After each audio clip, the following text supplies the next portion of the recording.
How are you guys thinking about AI? How are you using it now? How are you thinking about using it moving forward? I cannot overstate the importance of data. Data is the fuel to AI. Hopefully, you have clean, standardized, structured data. Given your experience from a data perspective, as you try to help other enterprise marketers, what are your key kind of nuggets of truth? The things that I keep trying to share with my team is Today on the pod, we'll be talking to Tim Megginson. Tim is VP of Digital and Data Strategy for Visit Orlando. Tim has a robust background in all things digital, especially across travel and hospitality. We'll be talking to him about the importance of communication, both internally and externally with partners, making sure the flow of communication works well to move things forward. We'll also be talking a lot about data structure and data privacy and how important those things are in the modern marketplace, but also the importance of making sure that not all data points are looked at equally. Some are more important than others. We're happy to talk to Tim today. Let's get started.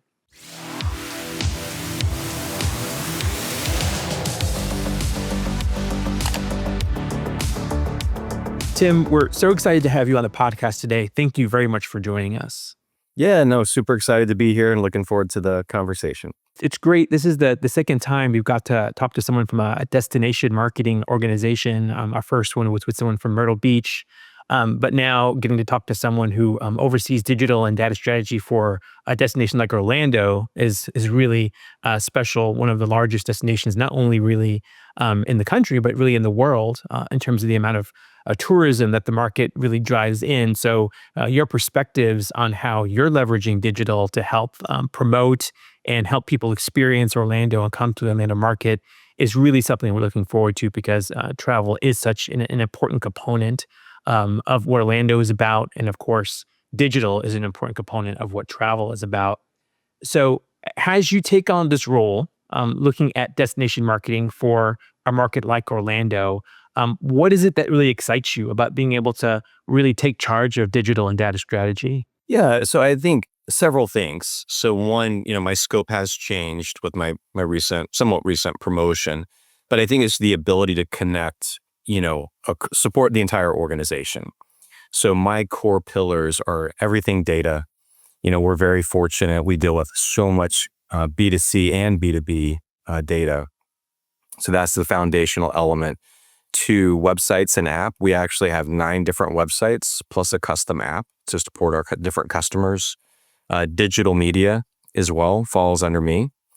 And then from there, our marketing technology, our advertising technology, leveraging those different capabilities, and then leaning heavily into AI to improve, business results. That's a lot under the umbrella that you have to manage and deal with.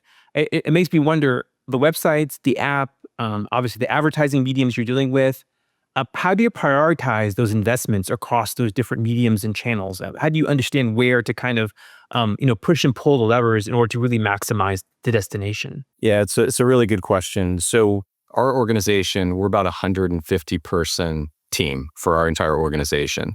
So prioritization, super, super important. And, fortunately enough, I'm pretty good with data and insights. So trying to understand where are the opportunities, where are the risks, where should we lean in, where should we pull out? We actually place media in 8 different countries and 5 different languages. So, we're very fortunate. We have a lot of real-time data coming in, telling us what's working, what's not, and we optimize every day.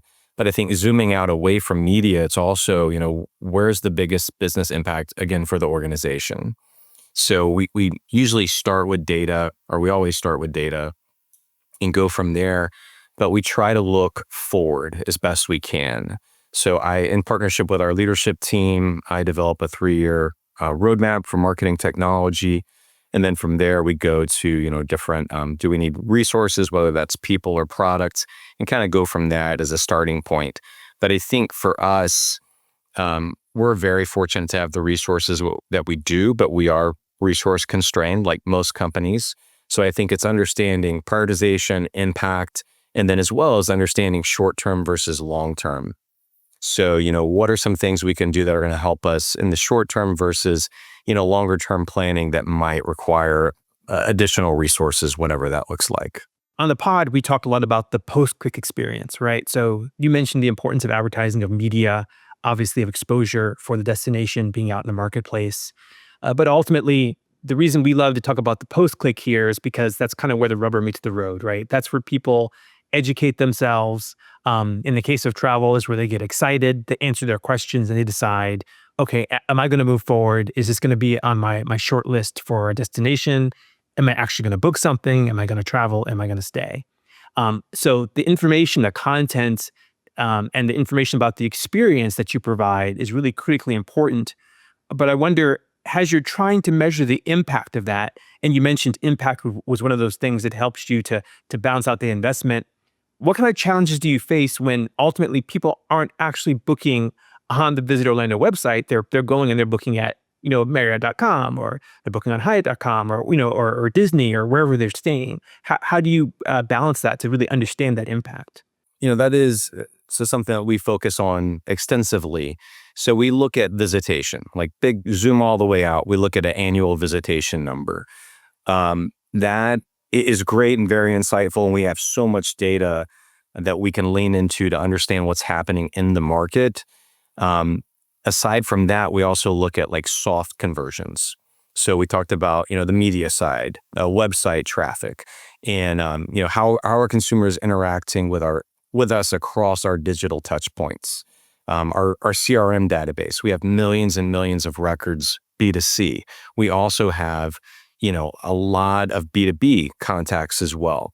So what we're trying to do in the day to day is drive engagement, whether that's regardless again of digital or regardless of touch point, whether that's digital or traditional, social is really doesn't matter necessarily. But we're trying to create this relationship with our consumer and then pull them in, show them everything that Orlando can provide. Again, whether that's a family coming to visit Orlando from London, or whether that's a meeting planner planning a big, corporate event at our convention center. We want to make sure to drive that engagement and provide whatever value they're looking for. That makes sense. So you're trying to provide this experience, right? You're trying to educate people on what the experience is that is Orlando, right, as a destination, and all the things that Orlando certainly can potentially include for a convention, for a family, right? People coming from domestic or international. And yet you present this picture of Orlando, right, from a digital standpoint, but then they've got other aspects of this picture that are being presented to them when they go to Marriott.com, when they go to Disney.com, when they go to Universal Destination, SeaWorld, wherever the case is. Do you find that even from a digital perspective, that there has to be some degree of alignment in terms of how you're communicating and how those other brands that effectively represent the Orlando market as well communicate? Yeah, absolutely. Is the short answer of it. So I should have mentioned this at the beginning, but we're a membership-based organization. We have over 1,600 members. And some of the ones are the, organizations that you mentioned, like Walt Disney World and Universal and numerous Hiltons and Marriotts, as well as a lot of smaller, family-owned organizations as well. So our communication strategy, our partnership with our members is super, super important. Making sure we understand what are they working on, making sure they understand vice versa too, where are our priorities, and everything from a market level, what are the countries or markets that we're making investments, how is that changing over time, messaging, media campaigns, advertising, new creative that we're using, what's working for us, where are some opportunities or challenges as well.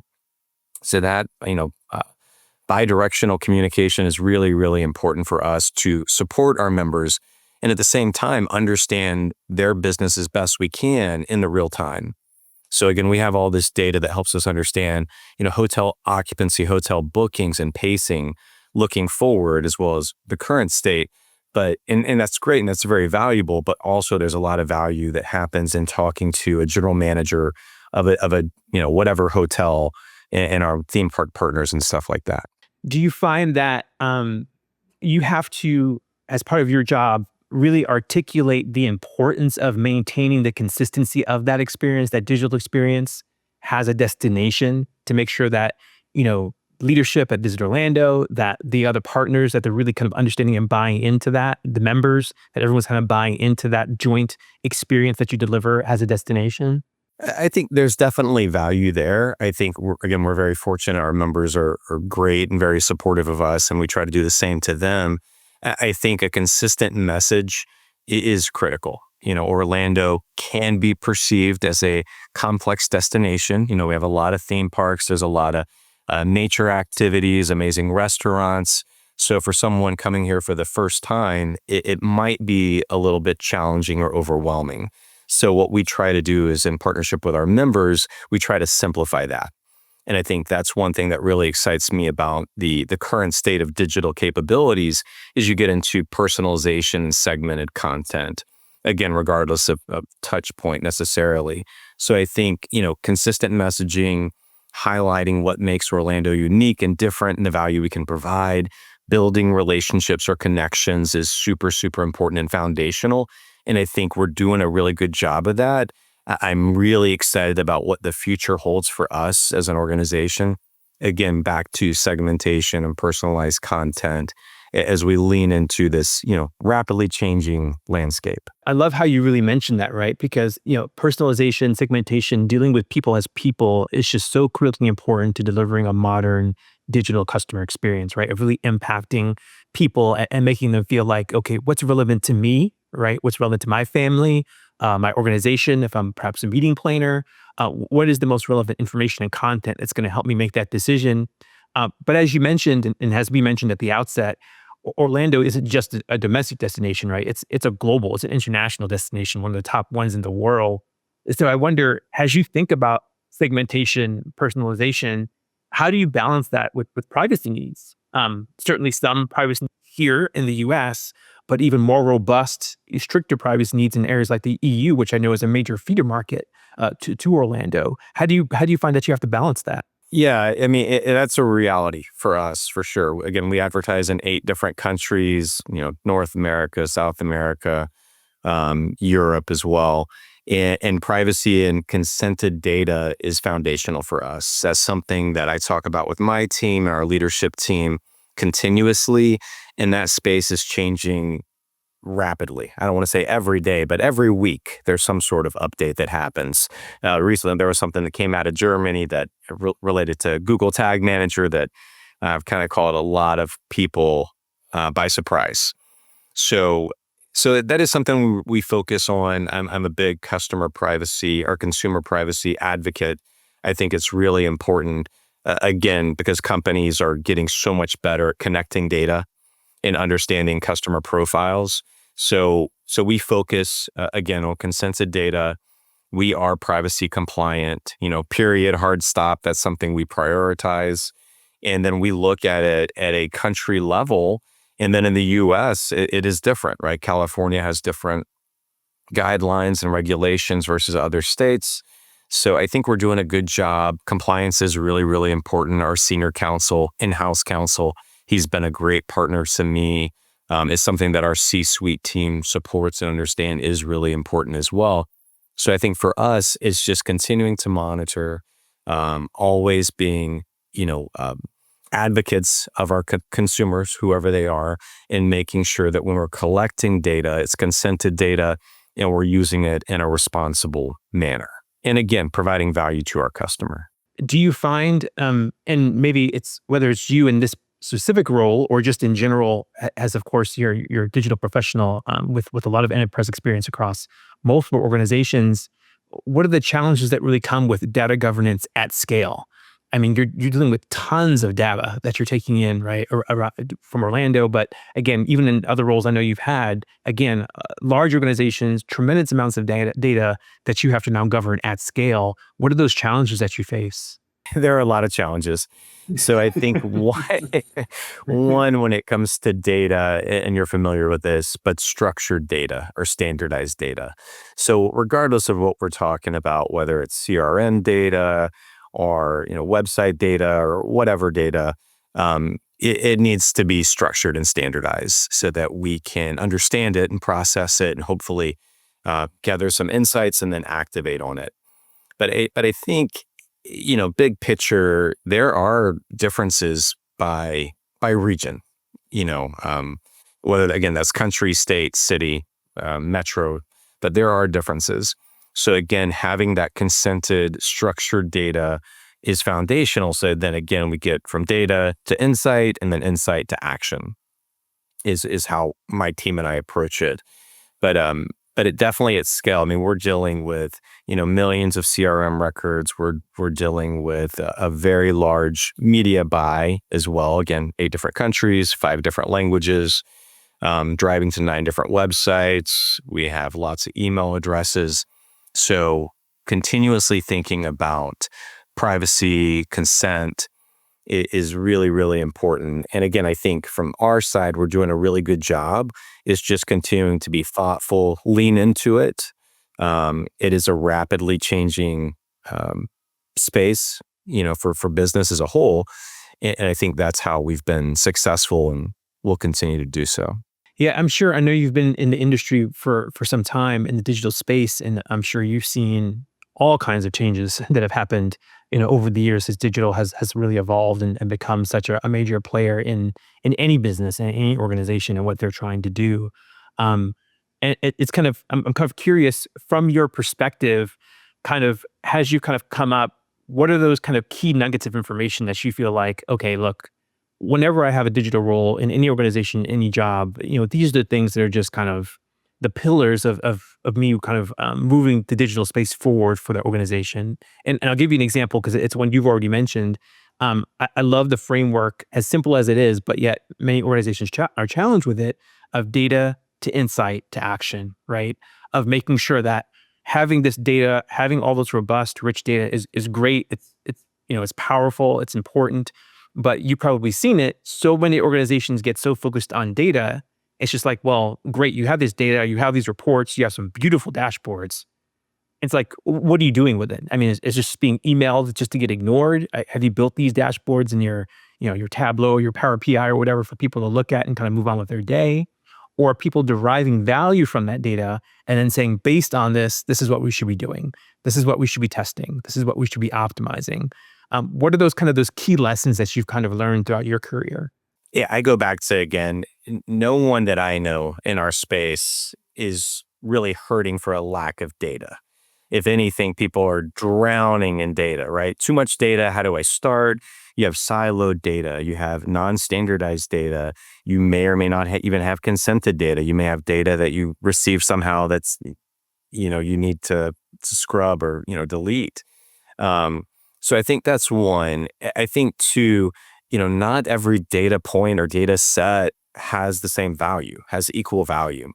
I think that's one of the things that I struggled with earlier in my career. I didn't process that. But the purpose of data should be a story or some sort of activation, get to act and action. But I think a lot of time, totally agree. You're showing these great dashboards, but again, the so what, who cares? Where's the value for whoever you're sharing that data with is really, really important. And I think it's a common trap because I think, I always try to think outside in, what are the customer's needs, values, their value proposition for us to them. And I think sometimes you can get so close to the data, you lose that. So I think I can talk about this for a long, long time, but I think when it comes to data, ultimately, the things that I keep trying to share with my team is to always be humble and always be curious. Keep asking the right question. The questions are a lot of times more important than the answers. If you're going down the right path, you'll get to where you need to go. But if you're just going down a wrong path, asking the wrong questions, the answers become less valuable. So I think beginning with the end in sight is super, super important as well.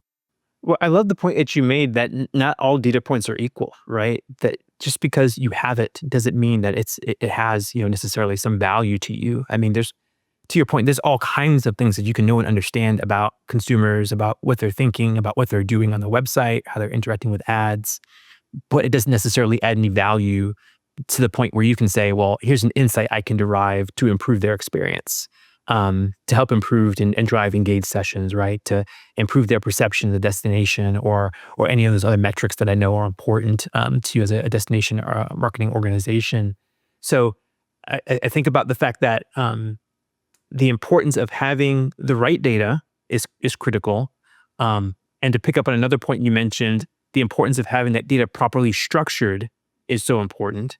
And I want to dig into those two things for a second, because having the right data and having it properly structured are mission critical importance of leveraging that data with AI. AI is obviously is the hot button term of late, and a lot of people don't understand that you need a proper foundation in order to properly leverage AI. So I'd love to kind of talk about a couple of things with you. So first off, um, it seems like that's a priority for your organization, and I'd like you to talk about it just for a second in terms of having the data properly structured so that you can leverage it in that proper way. And then maybe we can talk about how maybe you're leveraging AI to help move things forward. So first, let's talk about the structure of the data and how important that is to you. Yeah, for sure. Mission critical. Again, short answer. Data is the fuel to AI, and hopefully you have clean, standardized, structured data, the good old garbage in, garbage out. But I think, again, we've been on a data journey for a number of years. We're in a good place. We're fortunate. AI was not a surprise for us, and automation, machine learning, all that as well. So I think we've been in a good place. But again, I can't, from my opinion, I cannot overstate the importance of data.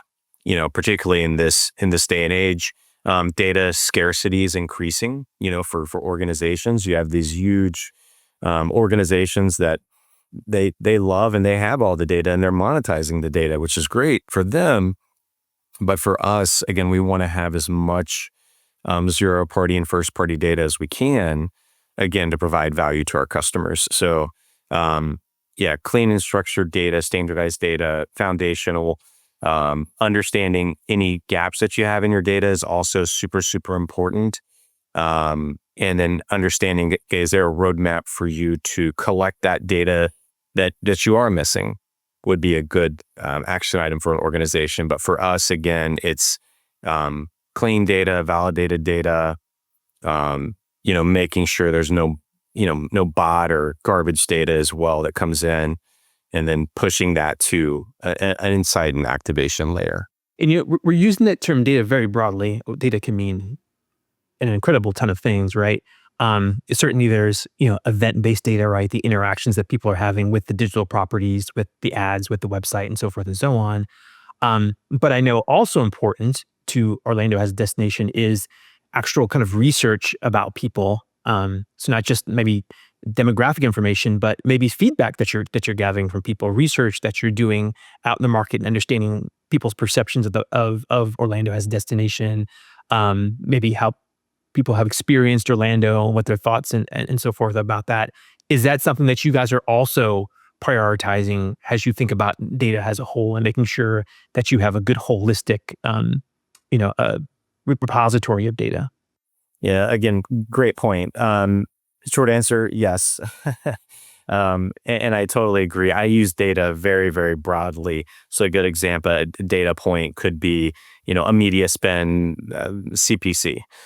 Data also means for me is content on our website or in an email, creative, assets. Those are all data signals for us. We can understand how consumers are interacting with different pieces of content.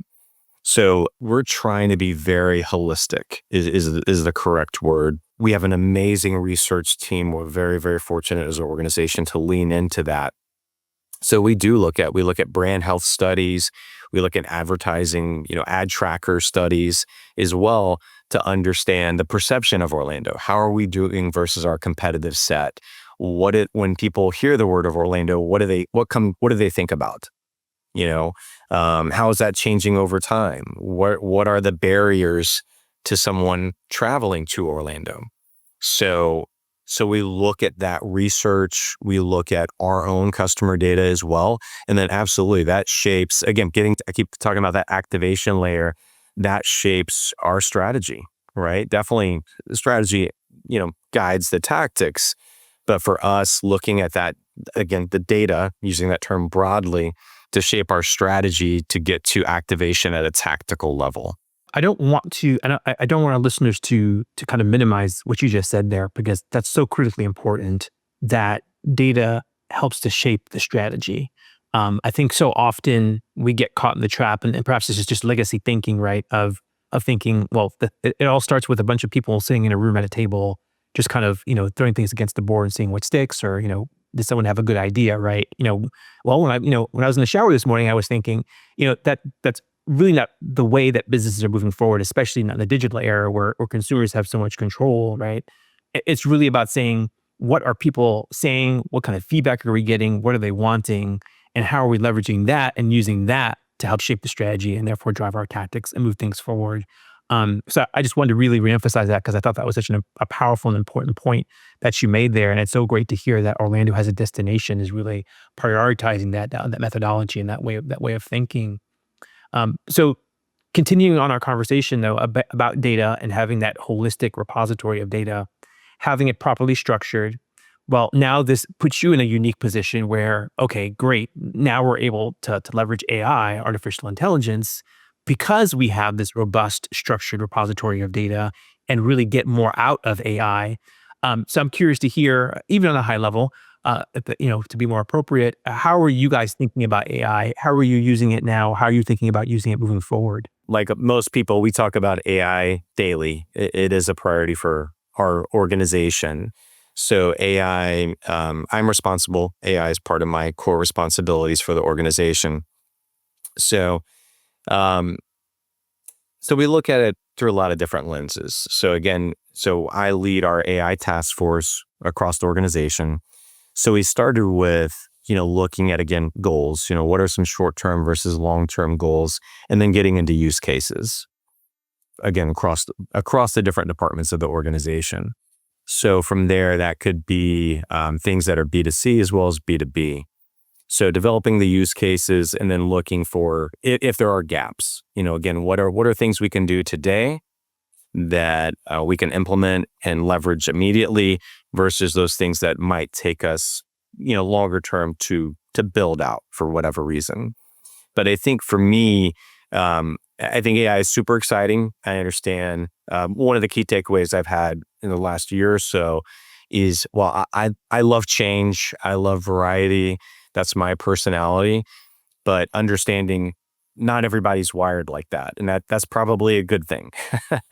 But I think, as I try to provide some leadership and vision casting for our organization, super important to understand for me to meet people where they are related to AI. Again, for me, I'm like, let's go faster, do more, test and learn, break stuff, fix it, move forward. Other people might not have the same reality, same perspective. So I think that's been a good lesson for me. On a human level. I think going back to AI and capabilities, it's undeniable, like what it can do currently and where it's going to be, tomorrow or in a handful, in a short window of time. So I think that's really important for people to understand. In AI, this is the slowest. Today is the slowest and dumbest it's ever going to be for the rest of our lives, right? So I think acknowledging that and mapping out some milestones for your organization is really, really important. And again, it's changing so fast. There's always, every day, right? There's a new major announcement every day. And I think it's important to follow that. But for us, and what I've tried to do with my team is we follow that and we acknowledge that. But at the same time, we've put our core pillars in the ground, so to speak, and we're continuing on that path. We'll pivot and we're flexible, but I think, again, being humble, being curious, testing and learning, and focus on things that are going to drive the business forward is really important because there is so much distraction in the space.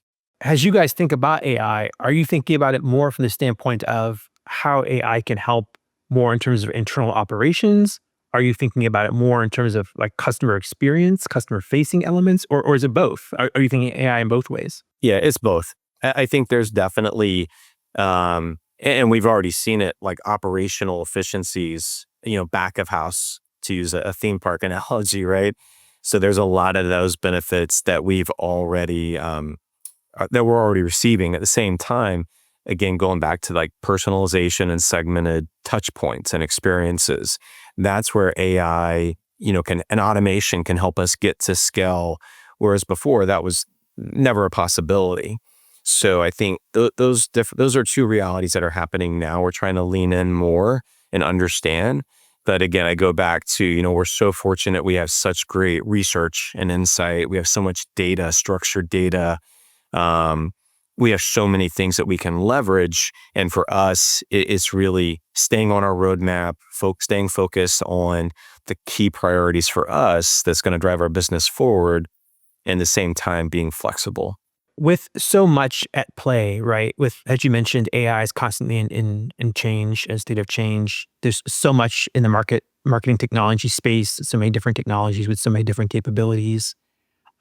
How do you, as you're thinking about planning, as you're thinking about strategy, your roadmap moving forward, how do you keep focused and not get distracted by kind of the shiny object, right? Because for a lot of organizations, you say something like AI, it's really more the shiny object than it is really, a key part of their strategy in terms of how they're improving operations or how they're improving their customer experience. How do you keep yourself and your team kind of focused on saying, look, we're not going to get distracted by just because you can do something doesn't mean you should do something, but here's how we kind of keep our eyes on the prize. Yeah, I mean, I love what you said. Just because you can doesn't mean you should, right? So I think that's a good baseline as well. I think for us, it's understanding, our business goals. Start with that, and to oversimplify it, and then acknowledging, what both of us have said is that every day there's going to be a shiny new object, and I think it's important to understand it, but that doesn't mean you have to take action on it. Um, I do think that's a trap. And I think for people that are not in the AI space every day, from my contacts and friends in the industry, there's definitely like AI fatigue is real. I think there are people that love change and love variety, and then there are people that don't, and that's fine. But I think people are tired. People are tired of hearing about it. Some people are afraid of it. So I think if every day you're running around with, oh, we're going to change direction here, we're over here this week, and then next week, nope, we're going back. Well, one, it's not productive from a business output perspective, and then two, the people that that I'm in charge of caring for and leading. I don't think that's fair to them either. I think I'm doing them a disservice as someone who tries to be their leader.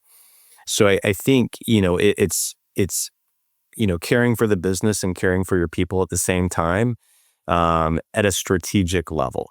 I think if you're looking and reacting at a day-to-day level, my opinion is probably fairly tactical, which is important. The implementation layer is really, really important.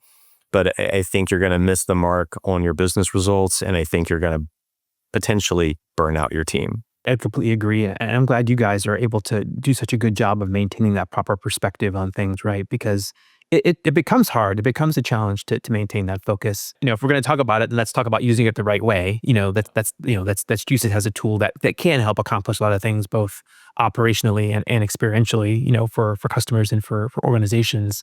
So I'd love to hear about how you guys are really thinking about it the right way. Tim, I'll leave you with this question. Given your experience, given the scope of your responsibilities from a data perspective, technology perspective, strategy, has you try to help other enterprise marketers kind of navigate this current climate, right, and drive the kind of digital customer experience that people have really come to expect? Kind of what are your key kind of nuggets of truth, right, to kind of pass on to the next generation, so to speak, and help them continue to move things forward? Yeah, it's such a good question. I think for me, and I know I mentioned this earlier, is what I tell myself continuously: stay humble, stay curious. Yeah, I think, things change so fast in business in general, but particularly if you're in the digital or data profession strategy level, things change all the time. So I think I would say that. Also, I'm a big believer in test and learn. Test and learn as much as you can. Even if you have a small budget, test and learn, do A/B test, whatever it might be. I think that's really good and valuable for your team, for your organization. And then I would encourage you, going back to what we're talking about, not all data has the same value. Like having some sort of tiered structure on your data. what data has the most value, what data has the lower value, whatever that looks like for your team, and then provide resources or support accordingly. Right. So I think those are some things. Last thing I'll say, I know we're talking a lot about digital and technology and AI, but I think for me, I made so many mistakes earlier in my career, not caring for the people, that I was trying to lead and manage. I cannot overstate how important it is to do your best to be a good leader and a good manager. Those are two different things, but I think it's really, really important in this period of transition to try to go on above and beyond, take care of your team, take care of your people, and be seen as someone that provides value across the organization.